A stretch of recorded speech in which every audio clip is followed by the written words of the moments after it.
أما بعد فأعوذ بالله من الشيطان الرجيم وأقم الصلاة طرفي النهار وزلفا من الليل إن الحسنات يذهبن السيئات وقال سيدنا رسول الله صلى الله عليه وسلم طلب العلم فريضة على كل مسلم آمنت بالله صدق الله مولانا العلي العظيم وصدق رسوله النبي الكريم ونحن على ذلك لمن الشاهدين والشاكرين والحمد لله رب العالمين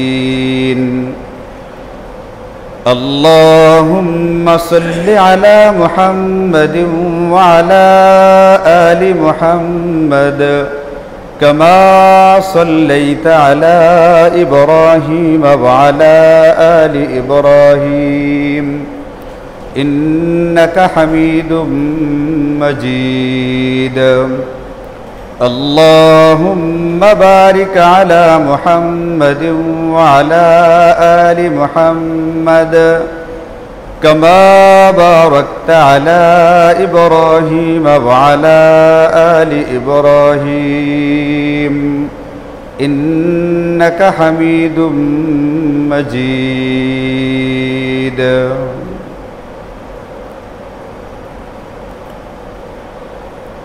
الحمد لله আমরা যারা মুমিন মুসলমান এই পৃথিবীতে 600 কোটি মানুষের ভিতরে আল্লাহ তাআলা যে 200 কোটি মানুষকে ঈমান আনার তৌফিক দিয়েছেন তাদের ভিতরে আমরাও আছি আলহামদুলিল্লাহ। একজন ঈমানদারের ঈমান আনবার পরে সবচেয়ে বড় করণীয় যেটা, এটা থেকে শুরু করে একবারে যেটাকে আমরা সাধারণ বিষয় মনে করি অর্থাৎ ইবাদত বন্দেগী, আল্লাহ পাক দুনিয়াতে আমাদেরকে পাঠাইবার মূল মাকসাদ হচ্ছে সেটা। ওমা খলাকতুল জিন্না ওয়াল ইনসা ইল্লা লিয়াবুদুন, মানুষ এবং জিনকে সৃষ্টি করা হয়েছে আল্লাহ পাকের গোলামি করবার জন্যে, ইবাদত করবার জন্যে, বন্দেগী করবার জন্যে, আল্লাহ পাকের আনুগত্য করবার জন্যে। ঈমানের পরে বান্দার উপরে ইবাদত বন্দেগী করা এটা ফরজ হয়ে যায়। আর ইবাদতের ভিতরে সবচেয়ে গুরুত্বপূর্ণ যেটা, আহাম্মুল উমুর যেটা, হযরতে ওমর ইবনে আব্দুল আজিজ রাহিমাহুল্লাহ তিনি চিঠি লিখেছেন তার গভর্নরদের কাছে, যারা আমার গভর্নর, যারা সরকারি বিভিন্ন দায়িত্বে আছেন, যারা দায়িত্ব পালন করতেছেন,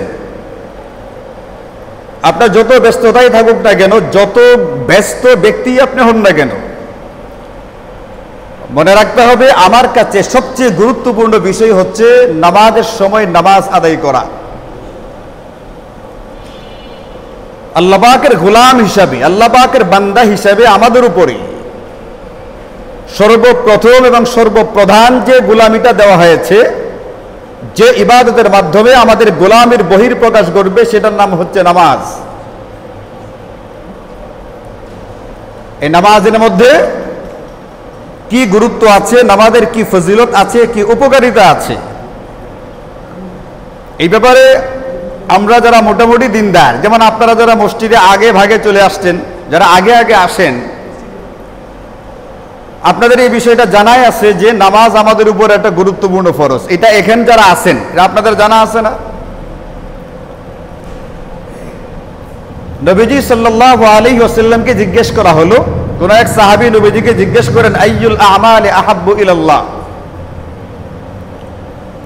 হুজুর আমরা তো ইবাদত বন্দেগী বহু রকমের করি, তার মধ্যে সবচেয়ে প্রিয় ইবাদত আল্লাহ পাকের কাছে কোনটা? তো নবীজি সাল্লাল্লাহু আলাইহি ওয়াসাল্লাম, যিনি আল্লাহ পাকের রাসূল, আল্লাহ পাকের দূত, আল্লাহ পাকের পক্ষ থেকে আমাদেরকে আসমানি হেদায়েতগুলো পৌঁছে দিচ্ছেন, ওই নবীজি উত্তর দিলেন, আসসালাতু আলা ওয়াক্তিহা সময় মতো নামাজ আদায় করা। যখন নামাজের সময় হবে ওই সময়ে ওই ওয়াক্তের নামাজ আদায় করে ফেলা, এটা হচ্ছে আল্লাহ পাকের কাছে যত ইবাদত বন্দিগি দুনিয়াতে আছে তার মধ্যে সবচেয়ে প্রিয় বিষয়। সুম্মা আইয়ুনের পরে কোনটা? বলে বিররুল ওয়ালিদাইন, পিতামাতার সাথে সদ্ব্যবহার করা। এরপরে কোনটা? 3 নম্বর হচ্ছে আল জিহাদু ফি সাবিলিল্লাহ, আল্লাহ পাকের রাস্তায় জিহাদ করা। এই গোটা পৃথিবীতে ইসলাম কায়েম করবার জন্য প্রত্যেকটা ব্যক্তির ভিতরে, প্রত্যেকটা রাষ্ট্রে, প্রত্যেকটা ক্ষেত্রে ইসলামী বিধিবিধান বাস্তবায়িত হবে। এই বাস্তবায়ন করবার জন্য যদি জিহাদ করবার প্রয়োজন হয়, নবীজি 3 নম্বর যে শ্রেষ্ঠ আমল বলছেন ওটার নাম হচ্ছে জিহাদ। জিহাদের কথা বললে একসময় মানুষ ভয় পাইত, এখন আর আল্লাহর রহমতে এতটা ভয় পাওয়া লাগবে না। লাগে ভয় পাওয়া? মুফতি জসিম উদ্দিন রহমানী দামাত বরকাতুহুম, যাকে জেলখানায় রাখা হয়েছে বছরের পর বছর, সাজার মেয়ার শেষ হয়ে যাওয়ার পরেও তাকে জেলখানায় রাখা হয়েছে। গত 2-3 দিন আগে তিনি বের হয়েছেন, আজকে বিমানে চিটাগাং গেছেন। চিটাগাং শহরে লালখান বাজার মাদ্রাসায় আজকে জুমার নামাজ পড়াবেন, বিশাল সংবর্ধনা দিয়ে তাকে গ্রহণ করা হয়েছে। এই ব্যক্তি যদি অপরাধী হইতো তাহলে আগের সরকারের কাছে যেরকম অপরাধী বর্তমান সরকারের কাছে অপরাধী থাকার কথা। বর্তমান যে সরকার আছে, যারা রাষ্ট্র চালাইতেছে, এরা কি হুজুর? ডাক্তার ইউনূস কি আমাদের কওমি মাদ্রাসার ছাত্র? একজন আছে এখানে কওমির ছাত্র, একজন হুজুর আছে? এটা বলবার সুযোগ নাই এরা সবাই হুজুর, একজনও হুজুর নাই এখানে। আগে বলাদের কাছে অপরাধী, কিন্তু এখন এই লোকটা অপরাধী না। সরকার পরিবর্তন হওয়ার সঙ্গে সঙ্গে জেলখানা থেকে মুক্তি পাইছে। এর মানে বাস্তবে অপরাধী নাকি আসলে শুধুমাত্র জেদ মেটাবার জন্য একটা ব্যক্তিকে দিনের পর দিন জেলখানায় আটকে রাখা হয়েছে? একজন না, এরকম শত শত পেপার পত্রিকা, অনলাইন অফলাইনে আয়নাঘর, গুমঘর ইত্যাদির নামে বহু কিছু বের হইতেছে। কোটা আন্দোলনের ভিতরে লাশগুলোকে কিভাবে মুরগির মতো, জবাই করা মুরগির মতো একটার উপর একটা ফেলে কিভাবে এইগুলোকে লুকানো হয়েছে, এইগুলো ওই সময় তো ইন্টারনেট বন্ধ করে রাখা হয়েছিল, এখন ইন্টারনেট খোলা হয়েছে, এখন একটার পর একটা ভিডিও আসতেছে। ওই সময় ছেলেরা ভিডিও করে রাখছে, কিন্তু ভিডিওগুলো দিতে পারে নাই, নেট বন্ধ করে রাখছে।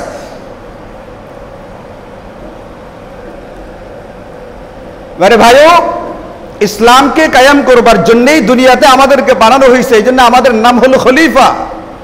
وَإِذْ قَالَ رَبُّكَ لِلْمَلَائِكَةِ إِنِّي جَاعِلٌ فِي الْأَرْضِ খলিফা।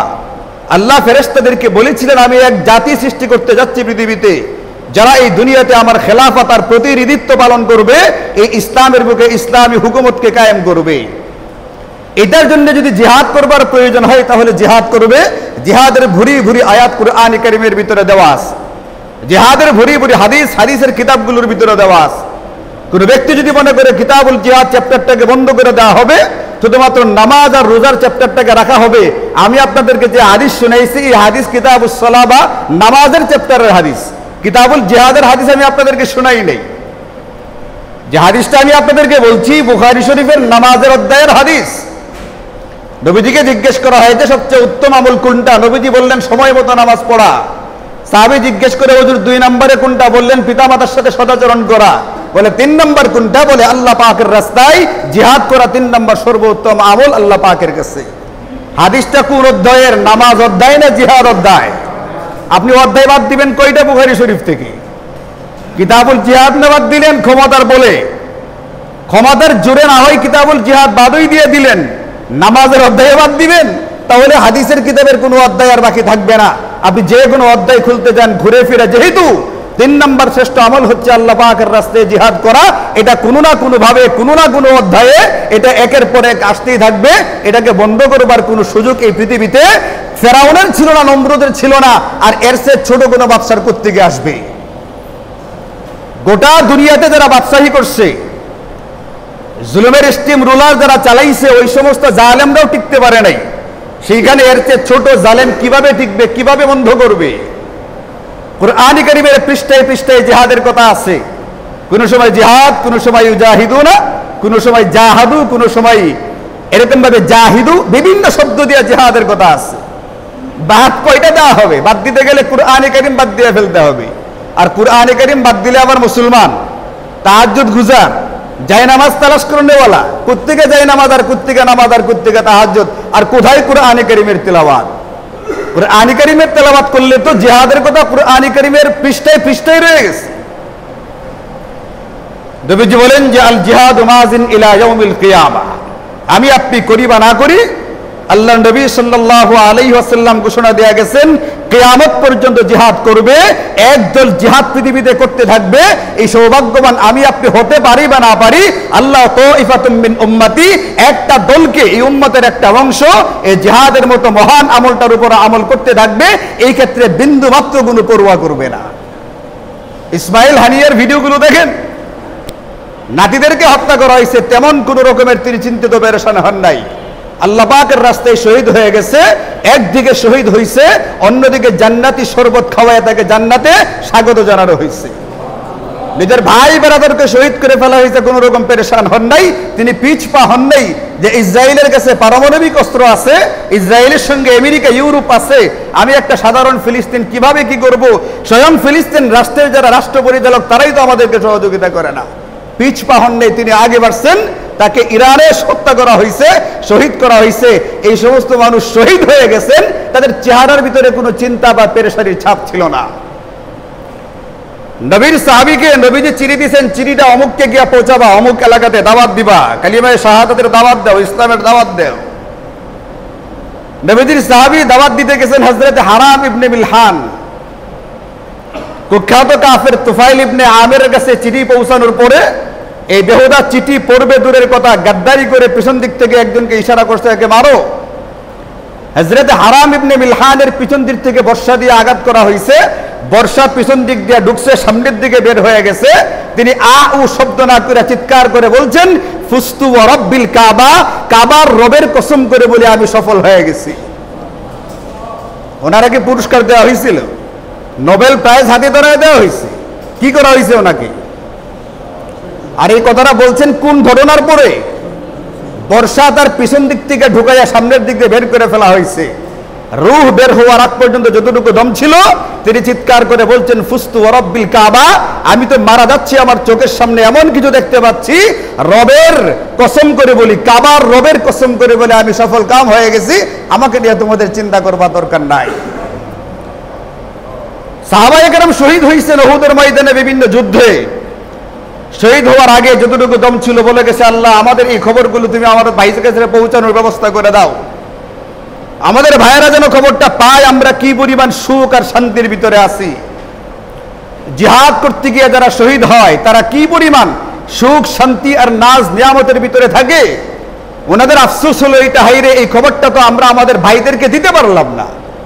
আল্লাহ পাকের পক্ষ থেকে কুরআন কারীমে তাদের সেই আশাকে পূরণ করে জানিয়ে দেওয়া হইল, যারা আল্লাহ পাকের রাস্তায় মৃত হয়, লা তাকুলু ফি সাবিলিল্লাহি আমওয়াতা ওয়া লা তাকুলু লিমান ইউকতালু ফি সাবিলিল্লাহি আমওয়াতা।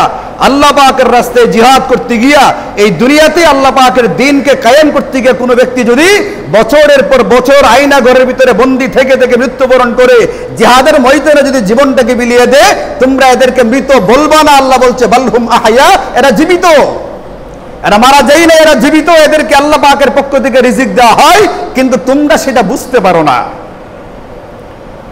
সাহাবায়ে কেরামের আকাঙ্ক্ষা যেটা ছিল আল্লাহ পাকের কাছে বলে দিয়েছিলেন, আমরা যে কি সুখে আছি দুনিয়াতে মানুষকে জানিয়ে দেওয়া হোক। আল্লাহ পাকের পক্ষ থেকে কুরআন কারীমের ভিতরে জানিয়ে দেওয়া হয়েছে, যারা আল্লাহ পাকের রাস্তায় জিহাদ করতে গিয়ে মারা যায়, এরা মূলত মারা যায় না, এরা এক জায়গা থেকে আরেক জায়গা থেকে স্থানান্তরিত হয়। আল্লাহ বলছেন বাল আহয়াউন, বরং তারা জীবিত, এদেরকে আল্লাহ পাকের পক্ষ থেকে রিজিক দেওয়া হয়। তোমরা সেটা বুঝতে পারো না, এটা তোমাদের ব্যর্থতা। যাদের চক্ষু আছে তারা দেখতে পারে। নতুবা এই কিতাব কিভাবে লেখে, আফগানিস্তানে আমি আল্লাহকে দেখেছি, যে লোকে তার নিজের চোখ দিয়ে আল্লাহ পাকের কুদরত দেখছে আফগানিস্তানে, এই লোকে এই কিতাব লেখছে আফগানিস্তানে আমি আল্লাহকে দেখেছি। যাদের সেই দৃষ্টিটা আছে, যাদের সেই অন্তর্চক্ষুটা আছে, তারা ঠিকই দেখে এবং তারা সেটা অনুভব উপলব্ধি করতে পারে। কিন্তু আমরা যারা জিহাদ শব্দটাকে মুছে ফেলতে চাই, জিহাদ শব্দ শুনলেই ভয় পাই, তারা কেমনে দেখবে? তারা তো এটা স্বীকারই করতে চায় না। এই জন্য নবীজি বলছেন আল জিহাদু মাজিন ইলা ইয়াউমিল কিয়ামা, কিয়ামত পর্যন্ত চলবে, পৃথিবীর এমন কোন শক্তি নাই এটাকে বন্ধ রাখবে। কিয়ামতের আগে কালো পাগড়িওয়ালা একদল লোক বের হবে খোরাসান থেকে, ওইটা ওই আফগানিস্তানের আশেপাশের এলাকা, ওখান থেকে বের হবে যারা যুদ্ধ করবে দাজ্জাল বাহিনীর বিরুদ্ধে, যারা যুদ্ধ করবে ইয়াজুজ মাজুজের বিরুদ্ধে, যারা যুদ্ধ করবে কিয়ামতের আগে সমস্ত বেঈমান কাফেরদের বিরুদ্ধে। গাজওয়াতুল হিন্দ সংগঠিত হবে। এখানে মানুষগুলো 3 দলে বিভক্ত হবে হিন্দুস্তানের সাথে। হিন্দুদের সঙ্গে বিশাল যুদ্ধ হবে কিয়ামতের আগে। নাসাই শরীফের হাদিস, নবীজি বলছেন যারা এই যুদ্ধের ভিতরে অংশগ্রহণ করবে, হযরত আবু হুরায়রা বলেন আমার ইচ্ছা হলো, আকাঙ্ক্ষা হলো আমি গাজওয়াতুল হিন্দের ভিতরে অংশগ্রহণ করতে চাই, কারণ যারা এখানে জিহাদ করে শহীদ হবে এদেরকে বদরের যোদ্ধাদের মতো সম্মানিত করা হবে। এদের তালিকা বারবার পরিবর্তন হবে না, সরকার পরিবর্তন হলে মুক্তিযোদ্ধাদের তালিকা পরিবর্তন, কারো নাম ঢুকে কারো নাম বাদ হয়, এই জাতীয় তালিকা ওখানে চলবে না। বদরের যোদ্ধাদের, বদরের বীর মুক্তিযোদ্ধাদের তালিকা বুখারীতে সংরক্ষিত আছে, হাদিসের কিতাবগুলোর ভিতরে, সিরাতের কিতাবগুলোর ভিতরে সংরক্ষিত আছে। কিয়ামতের আগে গাজওয়াতুল হিন্দের ভিতরে যারা অংশগ্রহণ করবে যদি শহীদ হয় বদর যোদ্ধাদের মতো হবে, আর যদি জীবিত থাকে আল্লাহর নবীর ওয়াদা এই ব্যক্তিকে জাহান্নাম থেকে মুক্তি প্রাপ্ত বলে ঘোষণা দেওয়া হবে। এই জন্য যদি আমি আপনি সুযোগ পাই গাজওয়াতুল হিন্দের, যদি সুযোগ হয়, যখন গাজওয়াতুল হিন্দ শুরু হবে বিশাল যুদ্ধ, এই ভারতবর্ষে যখন এই যুদ্ধ শুরু হবে ইনশাআল্লাহ অংশগ্রহণ করতে রাজি আছেন? আল্লাহ পাক সবাইকে কবুল করুন। অন্তত এই দোয়াটুকু করবেন, যদি আমরা হায়াতে না পাই আমাদের পরবর্তী বংশধর, আমার যে বংশধরটা, এটা আমার ছেলে হতে পারে, আমার নাতি হতে পারে, আমার পুতি হতে পারে, আমার যে বংশধর থাকবে আল্লাহ যেন তাদেরকে এই গাজওয়াতুল হিন্দের ভিতরে আগে আগে থেকে অংশগ্রহণ করবার তৌফিক দান করেন। এই জন্য 3 নম্বর আমল হচ্ছে আল জিহাদু ফি সাবিলিল্লাহ। ভয় পাইলে কোনো লাভ হবে না। আমরা চোখের সামনে হাজারো ছেলে মারা গেছে, শিশু মারা গেছে প্রায় 100, যেগুলো স্বীকার করা হয়, যেগুলো মিডিয়াতে আসে। শিশু মারা গেছে, নিষ্পাপ শিশু। আপনাদেরকে বলেছি এই পৃথিবীর সবচেয়ে নিরাপদ স্থান বাবার কোলে, শিশুর মাথায় গুলি লেগে শিশুটা মারা গেছে, হেলিকপ্টার থেকে উপর থেকে গুলি করা হয়েছে। সেইগুলো কি আমার গায়ে লাগতে পারতো না? সেইগুলো আপনার গায়ে লাগতে পারতো না? যারা মারা গেছে এদের ভিতরে নেত্রকোনার ছেলেবেলে নাই? নেত্রকোনার ছেলেবেলেও ছিল। এই জন্য ওই ভয় করবেন না। একটা গুরুত্বপূর্ণ আমল, যে আমলটা নবীজি এই পৃথিবীতে নবুয়তের দায়িত্ব সরাসরি পালন করেছেন 23 বছর, এই 23 বছরের ভিতরে 27টা জিহাদের ভিতরে সশরীরে অংশগ্রহণ করেছেন। এটা কোনো সাধারণ আমল হইলে নবীজি 27টার ভিতরে অংশগ্রহণ করার কথা না।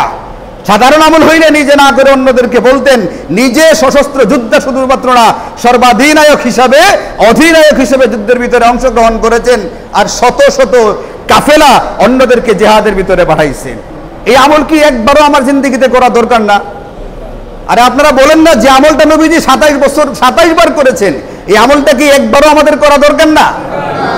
আল্লাহ পাকের কাছে তৌফিক চাইছি এই পর্যন্ত কোনোদিন? এই পর্যন্ত কোনোদিন তৌফিক চাই নাই। 2 রাকাত নামাজ পড়বেন, আল্লাহ পাকের কাছে তৌফিক চাইবেন, আল্লাহ আমাকে এই আমলটা অন্তত জীবনে 1-2 বার সরাসরি করবার তৌফিক দান করুন।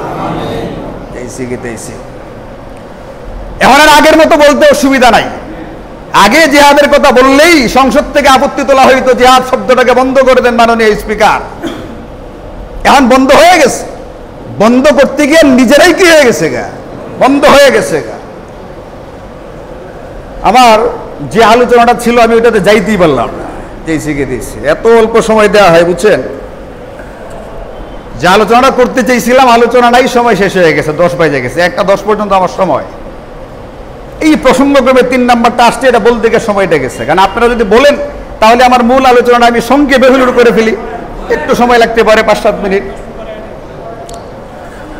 আলোচনাটা হলো, আমরা জানি যে আমাদেরকে গোলামি করবার জন্য পাঠাইছে। গোলামের ভিতরে প্রধান গোলামি হচ্ছে কোনটা? নামাজ। সবচেয়ে গুরুত্বপূর্ণ আমল হচ্ছে নামাজ। এই জন্য পৃথিবীতে সবচেয়ে উত্তম বলছেন। আর মারা যাওয়ার পরে আল্লাহ পাকের পক্ষ থেকে সবার আগে হিসাব নেওয়া হবে কোন আমলের? আউয়ালু মা ইউহাসাবু বিহিল আবদু ইয়াউমাল কিয়ামাতিস সালাহ।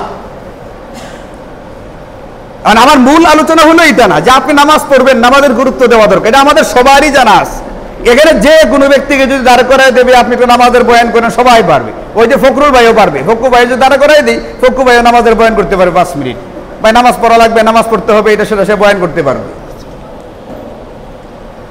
আমার আলোচনা হলো যে ব্যক্তি নামাজ পড়তে পারে, এই ব্যক্তির নামাজ প্রয়োজনে পড়াতেও পারবে, এটা আমার আপনার উপরে জিম্মাদারি।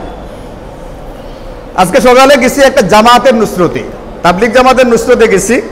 যাওয়ার পরে একটা ঘটনা শুনলাম, কোনো কারণে কোনো ওয়াক্তে মুয়াজ্জিন সাহেব নাই, ইমাম সাহেবও নাই, কে নাই, ওই কমিটির যে সহসভাপতি মসজিদ আইসে নাকি একবারে হই চই হই হুল্লো শুরু করছে, হই হই রই হই গেল কই। আর ইমাম মুয়াজ্জিনটা তো পলাইছে না, ইমাম মুয়াজ্জিনটা পলাইছে? ইমাম মুয়াজ্জিনটা পলাইবার মতো কোনো ঘটনা ঘটাইছে? তারা তো পলাই নেই, কোনো একটা অ্যাক্সিডেন্টের কারণে হয়তো বা আসতে পারে নাই। তো হই হই রই রই শুরু হয়েছে, এই ঘটনাটা শুনলাম। কোন জায়গার কি সমাচার বলতে চাই না, কারণ 2-3 সপ্তাহ আগে বয়ানের ভিতরে প্রসঙ্গক্রমে একটা ছোট্ট কথা বলতে গিয়া শুধুমাত্র নেত্রকোনা শহরে আওলাইছে না, 1.5-2 মিনিট একটা কথা বলছিলাম প্রসঙ্গক্রমে উদাহরণ দিতে গিয়া এই ঘটনা চিটাগাং পর্যন্ত চলে গেছে। আমার এই কথা বলছিলাম, আমি একটা ছোট্ট পাড়ার মহল্লার ইমাম, আমি নেত্রকোনার কোনো কেন্দ্রীয় মসজিদের ইমাম না, কাজে আমার কথার এত গুরুত্ব দেওয়ার কি নাই, দরকার নাই। নেত্রকোনা তো আওলাইছে, ঘটনা গেছে কুল্লাগা, ওখান থেকে আমাকে ফোন দেওয়া হয়। কতটুকু ছড়াইলে, কতটুকু গুরুত্ব দিলে চিটাগাং পর্যন্ত যাওয়া লাগে, এই জিনিসটা তো আমাদের এতটুকু হুঁশ জ্ঞান তো থাকা দরকার যে এটাকে চিটাগাং পর্যন্ত যাওয়ার মতো কোনো বিষয় ছিল কিনা, এতটুকু হুঁশ জ্ঞান আমাদের নাই। আল্লাহ পাক আমাদেরকে সহি বুঝ দান করুন। এজন্য কোন জায়গার কি বলতেছি না, ঘটনা হলো এইটা, ইমাম সাহেব নেই, মুয়াজ্জিন সাহেব নেই, এই জন্য কমিটির লোকেরা পেরেশান। কারণ সাধারণ মুসল্লিরা কাদেরকে ধরবে?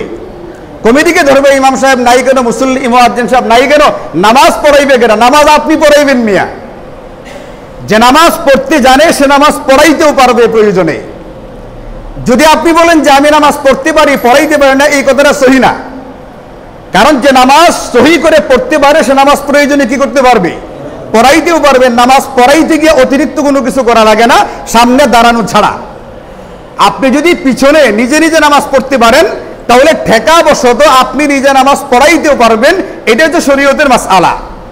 নামাজ যেহেতু আমার উপরে আপনার উপরে সবচেয়ে গুরুত্বপূর্ণ ইবাদত, এই নামাজ পড়া যেরকম ফরজ, যদি প্রয়োজনে নামাজ পড়াইতে হয় এইটার ইলম হাসিল করা এটাও আমার উপরে দায়িত্ব, এটাও আমার উপরে জরুরি।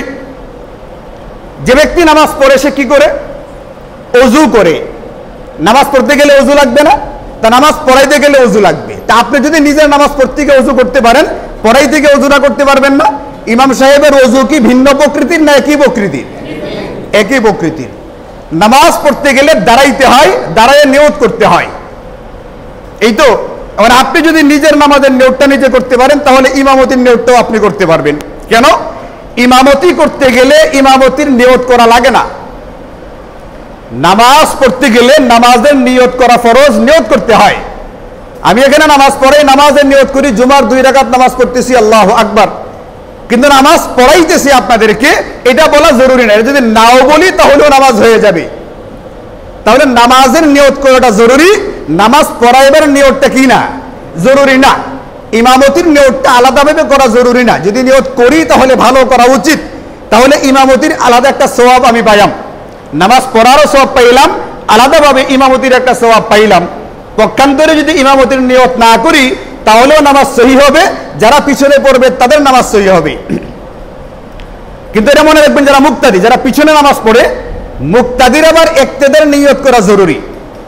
আপনি যদি ইমামের পিছনে নামাজ পড়েন তাহলে নিয়ত থাকতে হবে এটা, আমি অমুক ইমামের পিছনে নামাজ পড়তেছি, জুমার 2 রাকাত ফরজ নামাজ, আল্লাহু আকবার। মুক্তাদির ইক্তেদার নিয়ত করা জরুরি। পিছনে পড়নেওয়ালা ব্যক্তির ইমাম সাহেবের পিছনে পড়তেছে এই নিয়তটা থাকতে হবে, কিন্তু ইমাম সাহেব ইমামতি করতেছে এটা অতিরিক্ত নিয়ত করা জরুরি না, করলে সে সওয়াবটা পাবে। তা আপনি যদি নিজে নিজে যোহরের নামাজ পড়েন বা সুন্নতটা পড়েন, নিজে যদি পড়তে পারেন তাহলে আপনি ইমামতিও যে নিয়তটা সেটাও করতে পারবেন।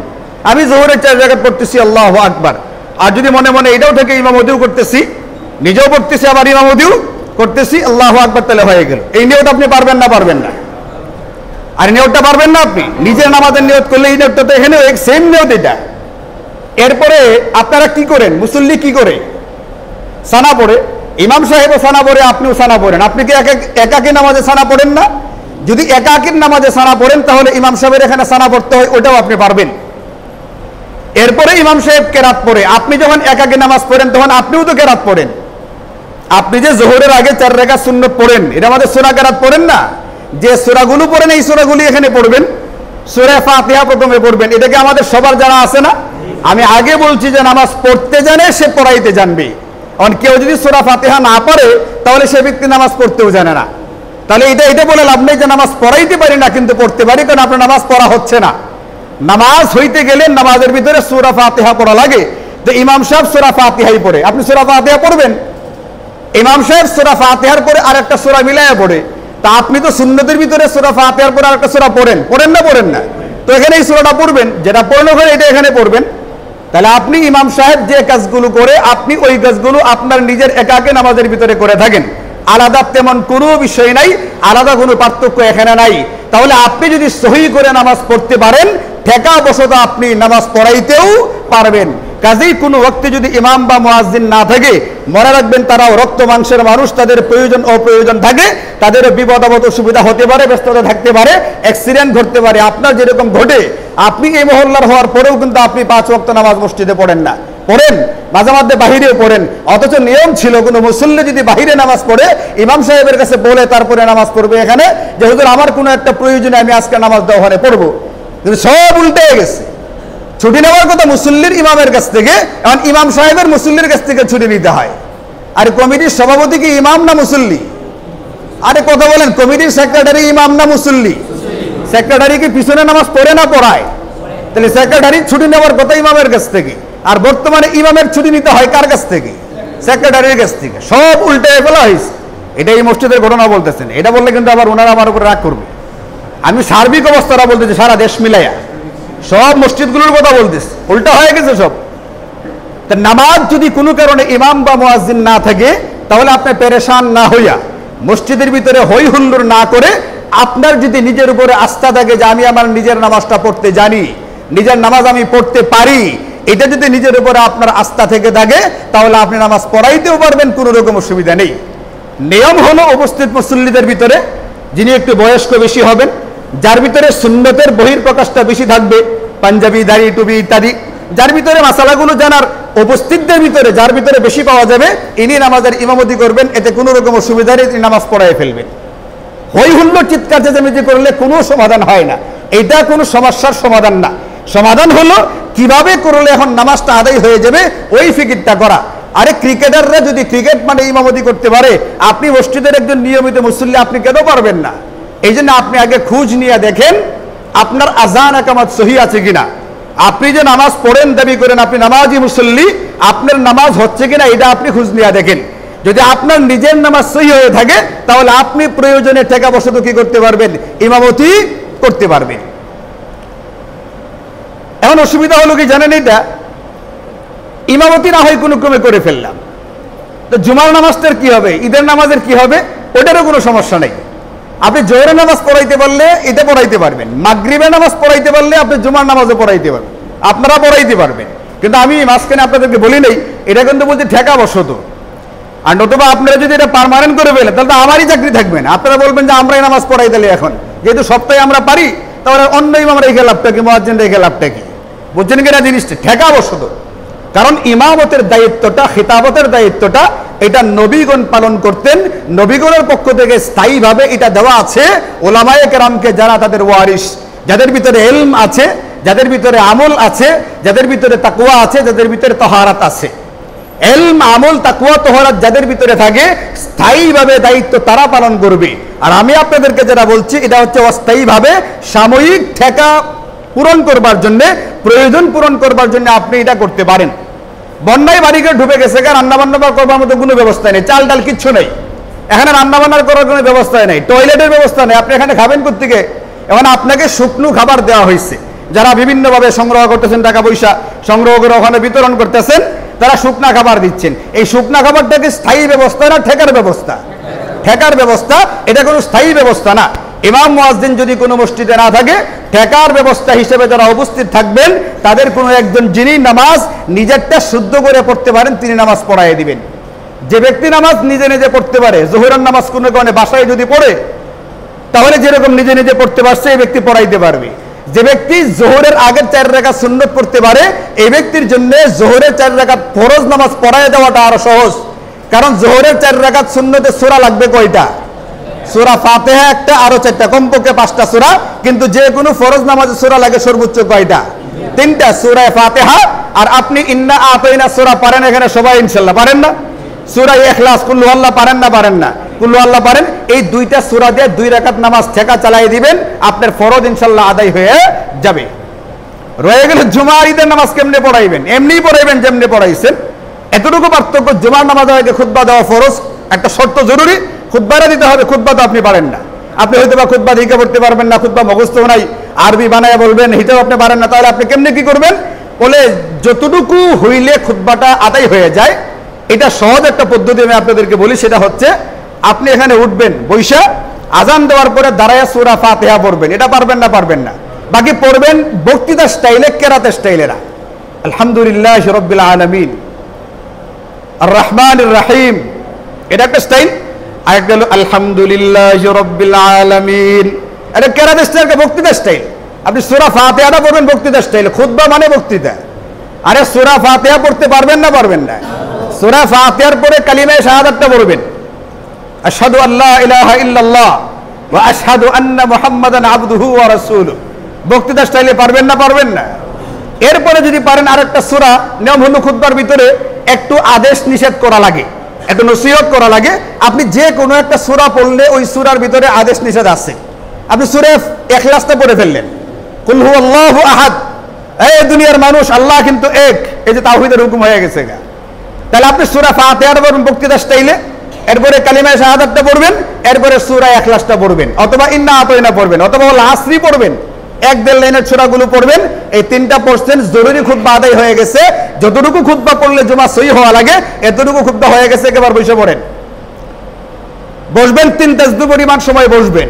সুবহান রাব্বিয়াল আযীম, সুবহান রাব্বিয়াল আযীম, সুবহান রাব্বিয়াল আযীম। বসলেন, বসে আবার দাঁড়াইবেন। 2 নম্বর খুতবা দিবেন, আবার সূরা ফাতিহা পড়বেন। সূরা ফাতিহার পরে দুরূদ শরীফ পড়বেন। নামাজে একটা দুরূদ শরীফ পড়ি আমরা, আল্লাহুম্মা সাল্লি আলা মুহাম্মাদ ওয়া আলা আলি মুহাম্মাদ, এই দুরূদ শরীফটা পড়বেন। এটা পড়ার পরে আবার একটা সূরা পড়তে পারেন, নতুবা কিছু দোয়া দুরূদ পড়তে পারেন, যেমন রব্বানা আতিনা ফিদ দুনিয়া, রব্বানা যালামনা আনফুসানা, রব্বানা ফাগফির লানা যুনুবানা, যে কোনো একটা ইস্তেগফার সম্বলিত আপনি দোয়া পড়ে ফেলবেন। আপনার দ্বিতীয় খুতবা হয়ে গেছে, এবার নামাজ পড়ায় ফেলেন। এবার পারবেন না? পারবেন না ইনশাআল্লাহ। তাহলে প্রথম খুতবায় সূরা ফাতিহা কোন স্টাইলে? বক্তৃতা স্টাইলে। এরপরে কালিমায়ে শাহাদাতটা পড়বেন, এরপরে যে কোনো একটা সূরা পড়বেন। খুতবা জরুরিটা হয়ে গেছে। দ্বিতীয় খুতবায় সূরা ফাতিহা পড়বেন, কালিমায়ে শাহাদাতের জায়গায় কোনটা পড়বেন? নামাজের দুরূদ শরীফ পড়বেন, এরপরে 2-1টা দোয়া যদি আপনি পারেন পড়বেন, না পারলে অসুবিধা নাই। দুরূদ শরীফ পড়ে আপনার কারবার শেষ। এবার আপনি জুমা নামাজ পড়াই দিলেন। পারবেন ইনশাআল্লাহ? এটা কি স্থায়ী ব্যবস্থা না অস্থায়ী ব্যবস্থা? অস্থায়ী ব্যবস্থা। কোনো কারণে আল্লাহ না করুক দোতলাওয়ালাদের নামাজ নষ্ট হয়ে গেছে গা। এখন দোতলাওয়ালারা চিৎকার চেঁচামেচি করলে সমাধান হবে না। সমাধান যার কাছে আছে তার কাছে যাওয়া লাগবে। সমাধান আছে কার কাছে? এই যে মাওলানা কামালউদ্দিন সাহেব হুজুর আছেন, ওনার কাছে আছে। এরপরে এই যে মাওলানা নাজিম সাহেব হুজুর আছেন, ওনার কাছে আছে। বুঝছেন কিনা কথাটা? এখানে অনেক ছেলেবেলে আলেম যারা মাদ্রাসায় পড়ে উপরের ক্লাসে এরা আছে, এদের কাছে সমাধান আছে। ওনাদের কাছে যাবেন, মাসআলাগত যে কোনো সমস্যার সমাধান তারা আপনাকে সহজভাবে দিয়ে দিবে। বুখারী শরীফের হাদিস, নবীজি বলছেন ইন্নাদ দীনা ইউসর, দিন হচ্ছে সহজ বিষয়। কোরআনে কারীম আল্লাহ বলেন ইউরিদুল্লাহু বিকুমুল ইউসরা, আল্লাহ তাআলা তোমাদেরকে সব কিছু সহজভাবে করে দিয়েছেন। কঠিন বানাইছে কেডায়? কঠিন বানাইছে আমরা, নিজেরা পণ্ডিতি করে মাতবরি করে। মারা গেছে বলছে সুবহানাল্লাহ পড়ো 100 বার, আমরা গরু মারার চেষ্টা করি। মসজিদে বসে এসির তলে বসে 100 বার সুবহানাল্লাহ পড়লে এই সব হয়ে যেত। 100 বার আল্লাহু আকবার পড়লে 100 উট জবাই কইরা, 100 উট জবাই কইরা যত লোকগুলোকে খাওয়ানো যায়, যদি এটা কবুল হয়ে যায় আল্লাহ পাকের কাছে, যে পরিমাণ সওয়াব হবে 100 বার আল্লাহু আকবার পড়লে ওই পরিমাণ সওয়াব হয়। সহজ কি 100 বার আল্লাহু আকবার পড়ার আগে 100 গরু জবাই করা? আরে বলেন কোনটা সহজ? এখন আপনাদেরকে নবীজি বলছেন এসিরাত তলে এখানে বসে 100 বার আল্লাহু আকবার পড়ে, কিন্তু আমাদের গ্রামের লোকজন এটা করতে রাজি না। তারা কি মারতে চায়? গরু মারতে চায়। কোনো সওয়াব নাই, কিচ্ছু নাই। যারা খাওয়েন না পেট ভরে ধুমাইয়া খায়। এই যে কিছুদিন আগে খবর আসছে, এটা পেপার পত্রিকায় অনলাইনে, গৌরীপুরের এক লোকে সে মারা যাওয়ার আগে তার 40 গুড়া লাগছে। দেখছেন এই খবরটা আপনারা? এটা টেলিভিশনে দেখাইছে খবরটা। এটা সময় দেখছেন কেউ? এটা মারা যাওয়ার আগে 40 গুড়া লাগছে। আর সময় টিভি সাংবাদিকে জিজ্ঞেসে আপনি এটা হনি করতে গেলেন কি জন্যে? বলছে আমি মারা যাওয়ার পরে ছেলেপুলেরা ঠিক মতো করবে কিনা, গ্রামবাসী ঠিকঠাক মতো তৃপ্তি সহকারে খাইতে পারবে কিনা, এ একটা ভয় আমার ভিতরে কাজ করতেছে, এই জন্য আগেই মেরে দিছি। আজ হ্যাঁ যে মাইরে দিছে, এটা মাইরে দেওয়া হয়েছে আসলে। 1 নম্বর 40-এর আমল বলতে কোনো আমলই নেই। 40-এর আমল বলতে কোনো আমলই নেই। এরপরে সেটা আবার করছে নিজেরটা নিজে মারা যাওয়ার আগে। আর গ্রামের মানুষ বা ওই শহরের মানুষগুলো কি পরিমাণ বেহায়া, কি পরিমাণ ক্ষুধার্ত, কি পরিমাণ নির্লজ্জ হইলে একজন ব্যক্তি যখন এই কথা বলে দাওয়াত দেয়, আমি আমার 40টা করতে চাই, আপনি আমার দাওয়াতে আসবেন, এরপরে খানাটা খাই কিভাবে, তার গোলাদের নামে কেমন আমার সিটে বুঝে আসতো না। যারা খাইতেছে এদেরকেও জিজ্ঞেস করা হয়েছে, তারাও সুন্দর উত্তর দিয়েছে, আমরা তো সেই ভাই সাহেবের খাবারটা খাইতে আইছি। ভাই সাহেব কি মরছে এখনো? আল্লাহ তাআলা আমাদেরকে সহজ করবার তৌফিক দান করুন, সহজটাকে সহজভাবে গ্রহণ করবার তৌফিক দান করুন। ইসলামী শরীয়ত এইগুলো একটাও দেয় নাই, এটা শরীয়তের নামে তামাশা। এই জাতীয় তামাশাগুলো কেউ যদি ইচ্ছাকৃতভাবে করে, এই লোকের সওয়াব দূরের কথা, ঈমান নষ্ট হয়ে যাওয়ার সমূহ আশঙ্কা রয়ে গেছে। শরীয়ত নিয়ে কোনো রকমের তামাশা চলে না। যারা সারা দুনিয়ার কত মানুষ পানির অভাবে, খাদ্যের অভাবে মরে, আর তুমি এখানে মারা যাওয়ার আগেই 40-এর নামে ফাইজলামি আর বিটলামি করো। এইগুলো শরীয়তের নামে যদি করা হয়, ইচ্ছাকৃতভাবে করা হয়, এই ব্যক্তির ঈমান থাকবে না, ঈমান নষ্ট হবে। শরীয়ত কোনো তামাশার জিনিস না। কোরআনে কারিমে আল্লাহ বারবার বলছেন, তোমরা কি আমার আয়াতগুলোকে তামাশার বস্তু হিসেবে গ্রহণ করো? এটা কোনো তামাশার বিষয় না, মারা যাওয়া কোনো তামাশার বিষয়। যে ব্যক্তি মারা যায় তার কিয়ামত শুরু হয়। যা শুরু হয়েছে সে জানতেছে কত ধানে কত চাল, আর কত চালে কত তেইসি। মানে ভাই, আমার মূল কথা হলো আজকের যে কথাটা, প্রাসঙ্গিক অপ্রাসঙ্গিক বহু কথা হয়ে গেছে গা, আপনাদের কাছে ক্ষমা চাই। আমার আজকের মূল কথাটা হলো এটা, আপনি নিজে যাচাই বাছাই করে দেখেন আপনার আযান, ইকামত, আপনার সূরা ফাতিহা এবং 4টা সূরা সহি আছে কিনা। আপনি যদি নিজে নিজে সহি করে নামাজ পড়তে পারেন, তাহলে ঠেকা বসত আপনি নিজে ইমামতি করতে পারবেন। প্রচন্ড বৃষ্টি, প্রচন্ড বন্যা, আপনি ঘরে আপনার স্ত্রী, আপনার কন্যা, আপনার ছেলেকে নিয়ে নামাজ পড়ে ফেলেন, পড়াবে কে? ওখানে গিয়ে আমি আবার পড়ায় দিয়ে আসবো? ইমাম সাহেবকে আবার পড়াবে? নিজেরা জামাতের সাথে পড়ে ফেলবেন। ঈদের নামাজ যদি হয়, জুমার নামাজ যদি হয়, তাও পেরেশান হওয়ার কোনো কারণ নাই ইনশাল্লাহ। আল্লাহ তাআলা আমাদের জন্য সবকিছুকে সহজ করে দিয়েছেন। আমরা সহজভাবে বুঝলে আর কোনো রকমের অসুবিধা থাকবে না ইনশাআল্লাহ। আপনাদেরকে একটা কথা বলে দিই, গত শুক্রবারে আমরা ফেনী বা অন্যান্য বন্যা দুর্গস্ত এলাকার লোকদের জন্য আমরা একটু কি করেছিলাম,